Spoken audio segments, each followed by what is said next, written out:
SC వర్గీకరణను స్వాగతిస్తూనే అందులోని లోటుపాట్లను సవరించాలని MRPS అధ్యక్షుడు మందకృష్ణ మాదిగ ముఖ్యమంత్రి రేవంత్ రెడ్డిని కోరారు. ఎస్సీలను 3 గ్రూపులుగా కాకుండా ఏబీసీడీలుగా వర్గీకరించాలని విజ్ఞప్తి చేశారు. ఈ మేరకు జూబ్లీ హిల్స్లోని నివాసంలో సీఎం రేవంత్ రెడ్డిని కలిసి వినతిపత్రం అందజేసిన మందకృష్ణ జస్టిస్ సమీం అఖ్తర్ నివేదికలోని లోపాలు, చేర్పులు, మార్పులను ముఖ్యమంత్రి దృష్టికి తీసుకెళ్లారు. స్పందించిన సీఎం వర్గీకరణపై అభ్యంతరాలను మంత్రివర్గ ఉపసంఘంతో పాటు కమిషన్ దృష్టికి తీసుకెళ్లాలని సూచించారు. 3 దశాబ్దాలుగా పోరాటం చేస్తున్న ఎస్సీ వర్గీకరణకు రాష్ట్ర ప్రభుత్వం ఆమోదం తెలపడం పట్ల ఎంఆర్పీఎస్ హర్షం వ్యక్తం చేసింది. జస్టిస్ షమీం అఖ్తర్ నివేదికను ఆలస్యం చేయకుండా ఆమోదించడం పట్ల ఎంఆర్పీఎస్ అధ్యక్షుడు మందకృష్ణ మాదిగ సీఎంను కలిసి కృతజ్ఞతలు తెలిపారు. మంత్రి పొంగులేటి శ్రీనివాసరెడ్డి, ప్రభుత్వ సలహాదారు కె కేశవరావు, సీఎం సలహాదారు వేం నరేందర్ రెడ్డి, మాజీ ఎమ్మెల్యే సంపత్ కుమార్, మాదిగ ఉపకులాల ప్రతినిధులతో కలిసి సీఎంతో సుమారు 2 గంటల పాటు సమావేశమయ్యారు. జస్టిస్ షమీం అఖ్తర్ నివేదికలోని లోటుపాట్లను సీఎంకు వివరించారు. ఎస్సీ వర్గీకరణ కోసం ఎంఆర్పీఎస్కు అండగా నిలబడిన రేవంత్ రెడ్డి సుప్రీంకోర్టు తీర్పు ఇచ్చిన వెంటనే ఎస్సీ వర్గీకరణ చేయడం అభినందనీయమన్నారు. అయితే రిజర్వేషన్లు కేటాయింపులో ఏ కులాలను ఏ గ్రూపులో చేర్చాలనే విషయంలో శాస్త్రీయత పాటించలేదని, ఇందులో లోపాలున్నట్లు తెలిపారు.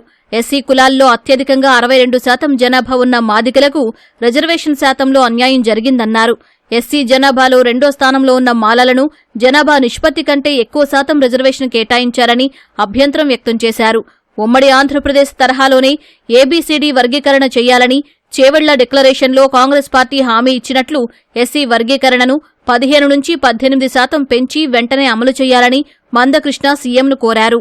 కొన్ని లోపాలు రిజర్వేషన్ పర్సెంటేజ్ విషయంలో గాని లేదా 1 గ్రూపు కొంత లోటుపాట్లు జరిగినట్టుగా మేము ఒక వినతిపత్రం ఇవ్వడానికి కూడా ప్రయత్నం ఇచ్చాం. దాన్ని సరిచేసుకోవడం ద్వారా పర్సెంటేజ్ విషయంలోనూ ఏ గ్రూపులో ఎవరిని కలపాలనే విషయంలోనూ కొన్ని విజ్ఞప్తులు మేము చేయడం జరిగింది. లిఖితపూర్వకంగా కూడా ఇవ్వడం కూడా జరిగింది. గ్రూపులకు 1, 2, 3 అనేది కాకుండా ఖచ్చితంగా ఏబిసిడి అనే దాని మీద 4 గ్రూపులు చేయాలని చెప్పి మేము కోరడం జరిగింది. మందకృష్ణ మాదిగ విజ్ఞప్తిపై స్పందించిన సీఎం రేవంత్ రెడ్డి రాజకీయ ప్రయోజనాలకు అతీతంగా మాదిగ ఉపకులాలకు మేలు చేయాలనే మంచి లక్ష్యంతో తెలంగాణ ప్రభుత్వం ఉందని స్పష్టం చేశారు. మంత్రివర్గ ఉపసంఘాన్ని ఏర్పాటు చేసి అన్ని అంశాలను చర్చించాకే అసెంబ్లీలో నిర్ణయం తీసుకున్నామని వివరించారు. దీనివల్ల ఎలాంటి న్యాయపరమైన చిక్కులు లేకుండా చేశామని మందకృష్ణకు వివరించారు. వర్గీకరణపై అభ్యంతరాలను మంత్రివర్గ ఉపసంఘంతో పాటు ఎస్సీ కమిషన్ దృష్టికి తీసుకెళ్లాలని సీఎం సూచించారు.